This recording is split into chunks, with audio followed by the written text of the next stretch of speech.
Good evening guys, I'm Jan Andres Aquino from BSIT 2D. So, ngayon magda-download and install tayo sa laptop ko ng Tony na gagamitin natin as a programming language this sem. Tara. So, punta tayo sa Chrome. Hanapin na search natin this Tony. Ayan. So, wait lang. Lock natin. Okay. Ayan. So, mapupunta kayo dito sa page na to sa Tony website nila. So, pindutin lang natin itong 4.1.7. Yan. Tapos, hanapin lang natin sa baba is Tony 4.1.7.exe. Click lang natin yan. So, yan. Bala na kayo kung saan yung lalagay na folder or any type. Yan. Basta sa akin sa documents. So, save. Dahil lang natin siya ma-download guys. Dahil natin siya ma-download. So, yan. So, done. Pwede. Okay na. So, yan. Diba? So, once na nakita nyo yun, guys, yan. May magpapakita ganito. Install for me. Recommended. Ayan. Welcome to using Tony. Next. Click next. Click nyo lang ulit next. So, next. Next. Para sa akin. Next. Install. So, antayin nyo lang matapos yan, guys.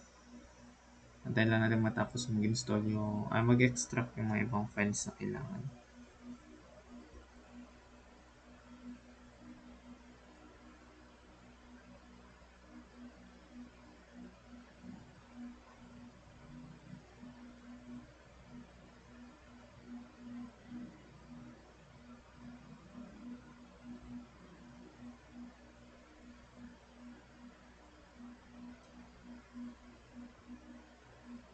So, antayin lang natin kasi medyo matagal talaga mag-extract. Pero, depende siguro sa laptop yan.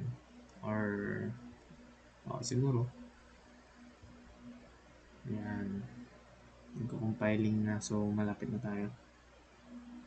Malapit na sa katotohanan.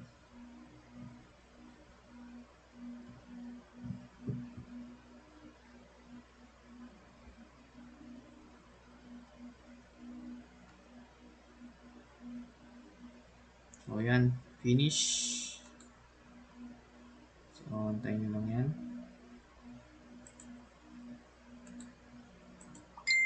Ayan guys. So, finish na. Meron na. Meron ng Tony. So, click lang natin yan para mag-open ang application ng Tony. So, yan guys. Nakikita nyo na guys sa ito na ang Tony natin. Na-install na natin. So, pwede natin gamitin.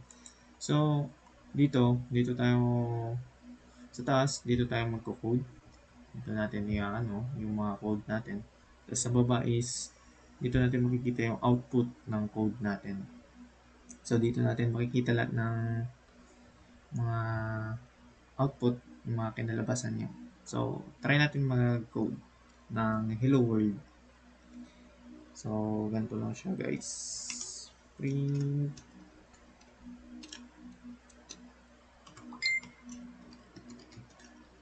hello.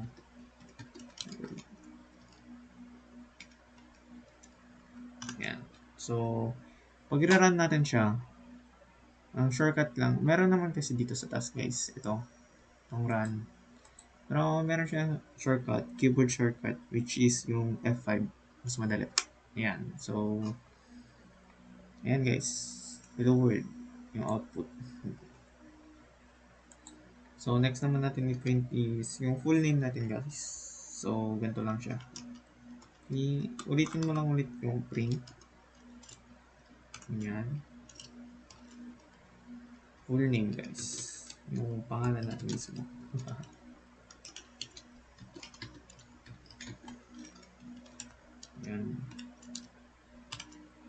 F5. Ayan, diba guys, lumabas. Yung print hello world, ito siya. Hello world. Ito ang print, yung pangalan ko. Ito siya guys. So, pag i-save naman natin siya, save all files. Ayan. So, mamili tayo. Desktop. Hanapin natin ng folders ko, which is ito. PF101 prelim. Ayan. Tapos,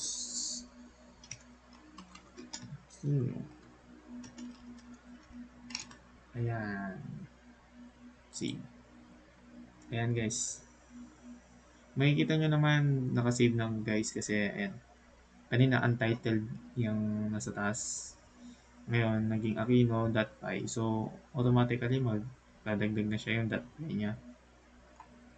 So, sa ano naman natin guys to, yung configure interpreter niya is automatic na naka local Python 3 tayo. So, hindi natin i-bind yan. Pwede na. So, ayan din siya guys. Ayan. Ganito siya pag nakasave na. So, yun lang guys. Thank you for watching. Sana